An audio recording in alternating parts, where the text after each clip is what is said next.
Man, you've really aged in these 10 years, huh? Huh? A single woman in her 40s? Geez, you're quite a sight, huh? My ex-husband sneered at me when we met again after a long time. This was the man who got his mistress pregnant and abandoned me, who was infertile 10 years ago without a second thought. I had hoped that with time, he might have become a slightly better person. However, it seems that a person's true nature doesn't change so easily. Even after 10 years, he still seems to consider me as less than him. Bringing up the past and continuously insulting me, I quickly decided to end the conversation and not interact with him again. The very next moment, I unexpectedly achieved my revenge against my ex-husband. My name is Maria Garcia, and I am 30 years old. I work at a publishing company, and despite being busy with work every day, I lead a fulfilling life. My husband's name is Tim, and he's 32 years old. We've been married for 3 years now, but we don't have any children yet. It's not that we don't want to, we just can't. At the start of our marriage, I wanted to have children right away. I've always loved children and wanted to experience childbirth and raising a child while I was still young. However, reality was harsh, and even after 3 years of marriage, there were no signs of us having children. In the first year, I didn't worry too much about it. I thought, we'll naturally get pregnant at some point. But as a year and a half passed, I started to feel anxious. There was no reason we couldn't conceive. We weren't using contraceptives. I clearly remember the feeling of my blood draining from my face when I realized this. What if it's my fault? What if I'm the one who's infertile? I feared that the value of me as a woman would vanish in an instant. In the end, I couldn't tell my husband how I felt and decided to go to a gynecologist. I was told that natural conception was impossible and had to undergo various tests. Some of these tests had to be done during my period, and some had to be done after it ended. As someone who was lacking knowledge about all this, the 2 months until the tests were over were really hard for me. I went to hear the results of the test with a prayer in my heart. As I rubbed my cold hands and headed to the examination room, the doctor said, "We've run a comprehensive examination, and we didn't find anything unusual about you, Miss Johnson." Huh, so you mean there's nothing wrong with me? Yes, we didn't find any specific cause. You have a body that can get pregnant without a problem. Then why can't I? At that point, a single possibility occurred to me. The doctor seemed to have the same thought and opened his mouth with a slightly grim expression. How about suggesting your husband get tested too? So you mean the infertility might be due to my husband, not me? That's correct. It's not well known, but about half of infertility cases are caused by the male partner. Half of them? When we hear about infertility, we tend to assume the woman is at fault. But that's not the case. As you can see, we didn't find any cause in you, Miss Johnson. So there's a possibility that the cause is my husband. Well, it's not low. In the end, we can't say anything unless we check. I had heard from the doctor, to which I could only listen silently. I had believed that in most cases infertility is caused by the female side, as the doctor said. I decided to have Tim, my husband, get tested as well. That evening, as soon as he came home from work, I broached the subject. Hey Tim, would you come with me to the women's clinic I've been going to on our next day off? Huh? Why do I have to go? Actually, today I got the results of the infertility test. And there was no problem with me. Huh? And? It's not about and. The doctor told me that in about half of infertility cases, the cause lies with the man. So, I opened my mouth to explain what I had heard from the doctor when Tim's expression hardened, and he let out a heavy sigh. Are you suggesting that I'm the cause of our infertility? No, I'm not suggesting. But the possibility isn't zero, so I want you to get tested. Don't kid yourself. Me? Infertile? I'm a man. There's no way I could be the cause. But the doctor said that the cause could be on the man's side too. Don't take seriously everything some quack doctor says. No matter how you look at it, the cause is you, the woman. You're blaming me for us not being able to have a child when it's your fault. Tim raised his voice and with great force threw a cushion at me. It hit my head, causing an unpleasant shock. Ouch! I'm telling you, it's your fault, okay? Because you're making it sound like I'm the cause of our infertility. I'm not. You're jumping to conclusions. I was just talking about the possibilities. That's it. There's no such possibility. Don't blame me for not being able to have a child. I'll report this to my mother too, okay? No, please don't. Aside from my father-in-law, my mother-in-law dotes on her only son and doesn't think well of me. I've always tried to keep our interactions to a minimum and avoid upsetting her. But despite that, my husband immediately contacted his mother, making it sound like I was the one in the wrong. Hey, Mom, Mary's blaming me for being infertile. Normally, if there's a cause, it's the woman's problem, right? You think so too, right, Mom? It's seriously unbelievable. It pisses me off being blamed for it. Speaking loudly on purpose so I could hear him, Tim conversed with my mother-in-law. Unable to bear his words, I could only retreat to my room. That day, Tim never apologized to me, and from the next day, he became even more cold towards me. It's been 1.5 years since we got married, and though we've been talking less compared to when we were newlyweds, it's the first time he's been so indifferent. Another 1.5 years has passed since then, and our relationship has not changed. Today, again, as he carries his breakfast to his mouth, he lazily opens his mouth. Your breakfast is as tasteless as ever. How do you manage to make such awful food first thing in the morning? But today I made your favorite, French toast. I like delicious French toast. Who would willingly eat something this bad, huh? Sorry if you don't like it. Feel free to leave it. Huh? What? So you're telling me to go to work hungry? Well, it's not like... okay then. Since I'm buying breakfast at the convenience store, you're paying for it, okay? My husband got up abruptly and rather roughly pulled my wallet from my bag. He took a $50 bill from it and stuffed it into his pocket. Hold on a minute. $50 is too much. Huh? You got something to say? I'm just tired of eating your awful food. Let's just say this is for this week's breakfast. That was for my hair salon appointment this weekend. It's crazy. You're infertile, so don't spend money on your own entertainment to improve your constitution. Do a little exercise, you idiot. With a disdainful look, my husband left the living room. The moment I heard the door close, tears started to spill down from my eyes. Why do I have to suffer like this?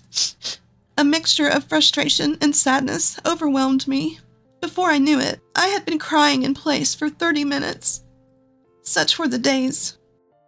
Until one evening, when my husband came home from work. He was unusually cheerful.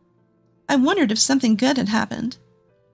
As I was thinking that, my husband said to me with a beaming smile, Mary, I'm divorcing you. What? Divorce? What are you talking about? I'm going to be a father. Huh? Father? I don't understand what you're saying. She's pregnant. We've decided to raise the child together. So, please, divorce me. She's pregnant? I couldn't understand his outrageous remarks. The only thing I knew was that he had been cheating. No matter how much I thought about it, this fact wouldn't change. With teary eyes, I timidly asked my husband, Is that baby really yours, Tim? Huh? What are you talking about? Do you still think I might be infertile? But we've been married for 3 years and haven't been able to have a child. It's a fact that it's not my fault. You're so stubborn. You're just jealous because you can't get pregnant, right? Too bad. You're the one who's infertile. With that, he pushed me away and told me to leave. By the way, the apartment was in his name. If one of us had to leave, it had to be me. As I reluctantly packed my bags, he threw the pre-prepared divorce papers at me. Infertile woman, get out. I'll wire you the alimony later. I'll leave, even if you don't tell me to. But I never thought you could be such a horrible person. Say whatever you want. I'm at the height of my happiness. Unlike you, I'm going to be a parent. With a loud laugh, my husband left. The man in front of me was no longer the Tim I had loved. After leaving the apartment, I rented a place near my office for the time being. With the lease term, I found a new apartment and successfully moved in. Since I only bought the bare minimum, like clothes and underwear, it was physically challenging to work and furnish my new place at the same time. Still, the $30,000 alimony for my ex-husband and his mistress helped me start my new life without financial trouble. For the next 5 years, I immersed myself in my work to shake off my painful past. During that time, I was introduced to someone through a good friend at work. His name was John Thompson. John was 2 years younger than me, but had a friendly and generous personality. Like me, he had gone through a divorce, the cause of which seemed to be infidelity on the part of his ex-wife. Neither of us had children. We shared the exact same situation. Because of this, we were able to understand each other's pain. Eventually, our relationship turned romantic. After a year of dating, we happily became husband and wife. I now, Mary Thompson, became even more dedicated to my work. On weekends, my husband and I would go out, occasionally taking trips and savoring our second lease on life. And to my surprise, I discovered that I was pregnant on my 37th birthday. We had only been married for 6 months. The child we had wished for so much came to us easily. Tears welled up in his eyes, and he rejoiced from the bottom of his heart. Mary, thank you so much. I'm incredibly happy. I am also. I am so happy. I never thought I would become a mother. It might be tough because of our age, but I'll support you with everything I have. Let's do this together. Thank you, John. I'm really happy to become a parent with you. After that, just as he promised, John supported me throughout my pregnancy. He took over all the household chores that we used to share and did all the shopping. 7 months later, I gave birth to our daughter safely. It was the happiest moment of my life. Soon our daughter, Lisa, turned 3 and began to speak quite fluently. John was out for the day, so Lisa and I were out at the park. As I watched Lisa play in the sandbox, I heard a familiar voice. Is that Mary? What, Tim? It is, Mary. Wow, it's been a while. The man standing there was my ex-husband, Tim, who had abandoned me. He grinned as he approached, peering into my face. What are you doing here? Looking so down. Waiting to get hit on? That's ridiculous. Please don't talk to me. You've really aged in 10 years, haven't you? What? A 40-year-old single woman? Man, you look so miserable. My ex-husband slapped his hands together and burst out laughing. In front of him, I felt like a blood vessel had burst. I had just become happy. Why did he have to appear now, of all times? After all, it's because of him that I went through so much pain. I can't forgive him. Today, I'm going to say everything that's on my mind. I stood up, unable to control the anger rising within me. The reason for all of this in the first place is you. Just as I was about to shout at him, my daughter tugged at my clothes and asked with a puzzled look. Mommy, who is this man? Ah, Lisa. Mom's friend. Mom's friend. Hello. At the sight of my daughter calling me Mom, Tim's eyes widened. He approached me hurriedly with a flustered look. Hey, what's going on here? She just called you Mom. That's right. This girl is Lisa, my daughter. What? There's no way that's possible. You were infertile. That's what I told you 10 years ago, didn't I? The problem wasn't with me. I had tests done to prove it. So this child, she's really yours. Yes, Lisa is undeniably my daughter, born of me. No. It can't be.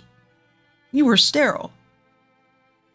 Tim's face turned a sickly pale color, distorted in shock. As he took a step back, I posed a thought to him. Tell me, are you certain your children are your children? What are you saying? Have you ever confirmed it? At least I believe that you are the cause of our infertility. Stop it. That's not true. There's no way. After all, I'm still raising a child with her. Well, doesn't it just go to show? It's not who bears the child, but who raises them. If you're not bothered by it. There's no way that child isn't my own. There's no way. Serves you right, to be made a fool of by her cuckoldry. Why don't you suffer for a bit? Tim let out a strange yell and ran off somewhere crying. My daughter stared at me in confusion as I chuckled at his pathetic figure. Mom, was that not a friend of yours? No, he wasn't. But you know what? I'm very grateful to him. Grateful? Why? Because if it wasn't for him, I wouldn't have met you, Lisa. Really? Then Lisa is also grateful. That's right, Lisa. You are the treasure of me and your father. I opened my arms wide, hugging my daughter tightly as she leapt into them. I may have been a bit cruel to Tim, but honestly, I don't harbor much resentment towards him anymore. Thanks to his cheating, I was able to meet my beloved John and Lisa. It seems that Tim confronted his wife about their child afterwards. In the end, his wife confessed that she'd had relationships with multiple men at the time. Among them, she chose to marry Tim because he had a stable income. After a DNA test, it was revealed that Tim had no biological relation to the child. He also underwent an infertility test, and it turned out that he was infertile. In the end, Tim and his wife divorced. He was left completely despaired and developed a mistrust of people. He hasn't left his house since, with only his mother-in-law occasionally checking on him. He was also fired from his job, and there's still no prospect of finding a new one. As for me, my status at the company has risen, and I finally managed to secure a managerial position. My income has slightly increased, giving us more opportunities to go on family vacations. Every time I see the happy smiles of my daughter and husband, I can't help but feel my own happiness from the bottom of my heart. My decisions were never wrong. Only because of the hardships I faced can I now enjoy these blissful days. I won't look back at the past anymore. With my beloved daughter, my loving husband, let's move towards a bright future as a family of 3.